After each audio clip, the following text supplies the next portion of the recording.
Hi, cultural values are what a society thinks are important, and these can vary from society to society.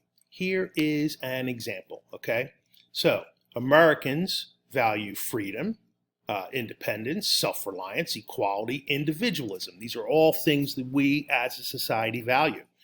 But the Japanese, instead of valuing independence, they might value group harmony, the harmony of the whole society, the whole culture.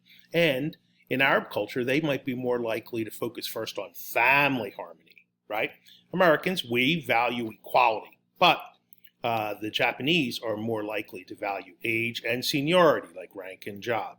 And Arabs are more likely just to value age over the other things. So if you think about America, what do we like better, big or small? Big. Quantity or quality? Quantity. Old or young? Young. So these are core American values, and it's the kind of thing that you're going to try to identify in your object. Okay, bye-bye.